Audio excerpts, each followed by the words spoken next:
فأنا ناصح لإخواني بالصدع بالحق تبيض وجوههم. السكوت في مسألة الحزبية يضرها، فاصدع بما تؤمر وأعرض عن المشركين. سلامي على دماج ورجالها والشيخ يحيى ودار العلم يا سعد بانيها.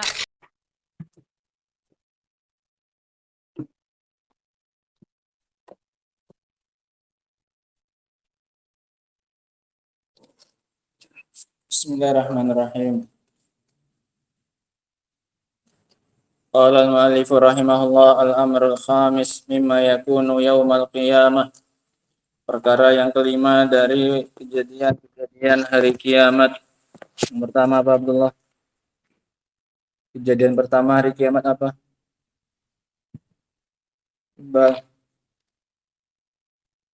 Kembalikannya roh ke jasad. Yang kedua, Ibrahim. Ali. Yang kedua apa? Nah, nengok. Udah lewat hangus. Cukup trompet. Nah, dibangkitkan dari kuburan. Yang ketiga, matahari didekatkan. Kemudian jangan tengok. Nah, yang keempat, Abdurrahman. Yang mananya ini? Keringatnya. Nah, seseorang tenggelam dalam keringatnya. Ini karena yang ketiga tadi, matahari didekatkan. Kemudian tahapan berikutnya apa? Mereka tenggelam dalam keringatnya sesuai dengan kadar amalannya. Yang kelima sekarang. Qala qauluhu fatunsabul mawazinu fatuzanu biha a'malul ibad. Maka kemudian ditegakkan timbangan mizan. Kemudian ditimbanglah dengan timbangan tersebut amalan-amalan hamba. Tahapan berikutnya tahapan penimbangan amalan. Alladzi yansibul mawazin huwallahu azza wajal. Yang menegakkan, yang memancangkan timbangan-timbangan tersebut adalah Allah azza wajal. Lituzana biha a'malul ibad, untuk ditimbang dengannya amalan-amalan para hamba. Wal muallifu yaqulu al mawazin. Penulis di sini mengatakan mawazin bil jam'i, dengan bentuk jamak. Mawazin bentuk jamak dari mizan. Waqad waradatin nususu bil jam'i wal ifrad, dan telah datang dalil-dalil dalam bentuk jamak dan juga dalam bentuk mufrad. Ada dalil dalam bentuk jamak mawazin, ada dalil dalam bentuk mufrad mizan. Mu'allif yang pakai lafaz apa? Jamak. Famithalul jam'i, contoh yang dalam bentuk jamak, qauluhu ta'ala, yaitu firman Allah Ta'ala, wa nada'ul mawazinal qista liyaumil qiyamah, dan kami letakkan timbangan-timbangan keadilan pada hari kiamat. Mawazin. Wa qala ta'ala wal waznu yawma idzinil haqq faman sakulat mawazinuhu faulaika humul muflihun. Barang siapa yang berat mawazinuh, apanya? Timbangan-timbangannya, maka mereka adalah orang-orang yang beruntung. Wa man khaffat mawazinuh, barang siapa yang ringan timbangan-timbangannya. Dua kali Allah pakai lafaz apa ini? Jamak. Faulaika alladzina khasiru anfusahum, maka mereka adalah orang-orang yang merugi. Wa amal ifrad, adapun dalam bentuk tunggal, mizan. Faqala Nabi sallallahu alaihi wa ala alihi wasallam, maka berkata Nabi sallallahu alaihi wa ala alihi wasallam, kalimatani habibatani ilar rahmani, dua kalimat yang dicintai oleh Ar-Rahman, khafifatani alal lisani, ringan bagi lisan untuk mengucapkannya, sakilatani fil mizan, dan keduanya berat di dalam timbangan. Pakai lafaz apa? Mufrad, mizan.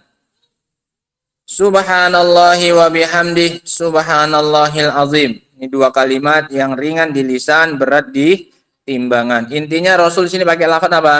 mizan, lafaz bentuk mufrad tunggal.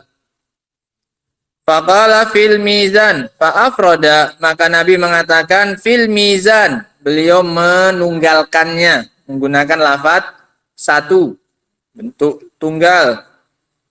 Fa kaifa najma'u bainal ayatil qur'aniyah wa baina hadzal hadis?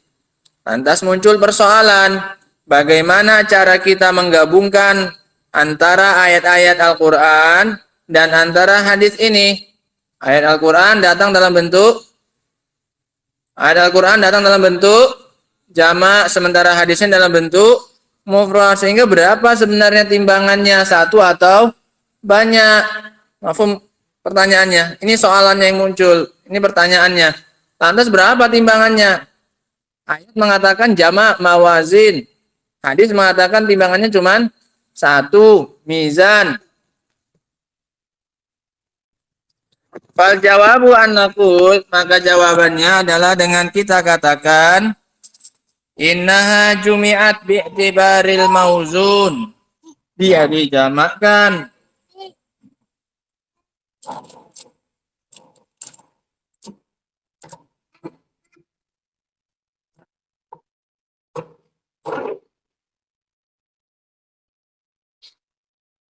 ngomong.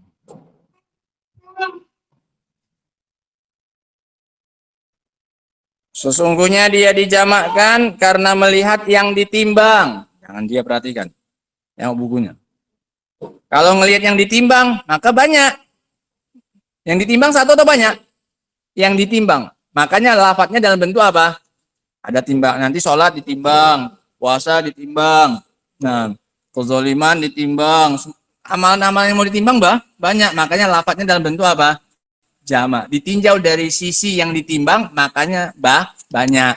Nah, haitsu innaha muta'addid, karena yang ditimbang itu banyak, berbilang, muta'addid. Wa ufridat bi'tibari annal mizana wahidun, dan dimufradkan, ditunggalkan karena timbangannya cuman berapa memang? Satu. Nah, lo kok pakai lafaz tunggal, lafaz satu? Memang cuman berapa timbangannya? Satu. Nah,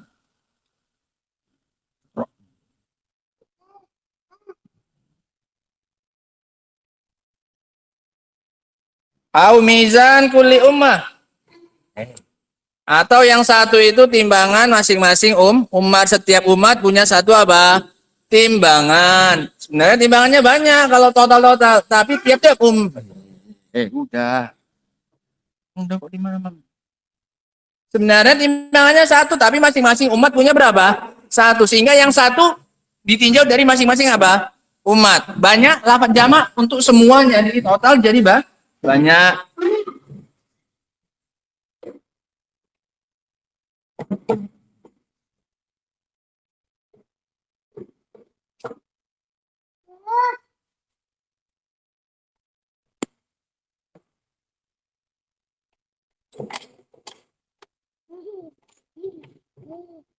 Kemudian au annal murada bil mizan fi qaulihi alaihi salatu wassalam sakilatani fil mizan ay fil wazni. Atau yang dimaksud dengan ucapan Nabi dalam hadis tadi berat di timbangan, maksudnya berat timbangannya, bukan di timbangannya, bukan di alat menimbang. Tapi fil wazni, berat dari sisi apanya? Timbangan.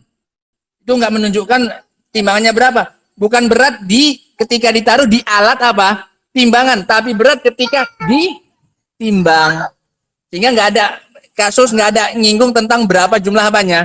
Timbang. Karena dimaksud masdar. Dua kalimat itu kalau ditimbang berat. Maksudnya bukan mizan. Mizan itu kan alat untuk apa? Menimbang. Timbangan. Nah. Tapi yang dimaksud oleh Rasul di situ bukan cerita alat penimbangnya, tapi fil wazni. Ketika amalan itu, ucapan itu ditimbang, dia apa? Sakilatan. Duanya itu apa? Berat. Itu aja. Lakin alladzi yadhhar, pendapat yang rajih. Tapi pendapat yang nampak, wallahu a'lam annal mizana wahid. Pendapat yang kelihatan bahwasanya timbangan itu, alat penimbangnya cuma berapa? Satu. Ini yang rajih. Alat penimbangnya satu, wa annahu jumi'a bi'tibaril mauzun. Ini yang rajih. Lah, bentuk jamaknya gimana? Dilihat dari sisi yang ditimbang. Amalan yang ditimbang berapa? Banyak, sehingga ada timbangan sholat, ada timbangan puasa. Alatnya cuma berapa? Satu. Tapi dijamakkan, dibanyakan, dilihat dari sisi yang ditimbang. Amalan yang ditimbang itu banyak, makanya dijamakkan. Bidalili qaulihi ta'ala, dengan dalil firman Allah, faman sakulat mawazinu, barang siapa yang berat timbangan-timbangannya. Apa yang berat? Amalannya yang ditimbang. Nah, lakin yatawaqqaful insan, akan tetapi seseorang tawakuf. Tawakuf itu enggak berpendapat. Hal yakunu mizanan wahidan li jami'il umam au li kulli ummatin mizan. Ini tawakuf saja, enggak usah dibahas, enggak usah dipanjang lebarkan. Apakah timbangannya itu satu untuk seluruh umat atau masing-masing umat punya timbangan sendiri-sendiri. Yang penting Allah mengatakan timbangannya cuma berapa ini? Satu. Tapi kita tidak tahu satu untuk semua umat atau satu untuk masing-masing apa? Umat. Itu nggak tahu kita. Pokoknya timbangannya berapa kalau ditanya? Satu. Satu untuk seluruh umat atau untuk masing-masing umat? Allahu a'lam. Tawakuf saja. Li'annal umama kama dalat alaihin nusus takhtalifu bi'tibari ajriha. Dikarenakan setiap umat sebagaimana yang ditunjukkan oleh dalil berbeda-beda dari sisi pahalanya. Umat Muhammad ini balasannya lebih apa ini? Lebih besar, sehingga timbangannya pun lain dengan timbangan umat yang lain. Sehingga ini kesimpulannya, satu permasalahan, kejadian yang kelima dari kejadian hari kiamat adalah dipancangkannya, didatangkannya, ditegakkannya apa ini? Alat penimbang amalan. Nah, datang dalam bentuk jama', juga datang dalam bentuk apa ini? Mufrad, dan yang benar, yang rajih wallahu alam, timbangannya cuma berapa? Satu, hanya saja dijamakkan, dilihat dari amalan yang akan ditimbang. Karena amalan yang ditimbang itu mau banyak, maka pun lafat-lafat dalilnya pun dalam bentuk apa? Jama'. Faman takulat mawazinuh. Nah, wallahu ta'ala alam bisawab. Adapun permasalahan berikutnya seputar mizan ini, insyaallah kita baca pada pertemuan berikutnya insyaallah. Wa akhiru da'wana alhamdulillah rabbil alamin. Alhamdulillah rabbil alamin.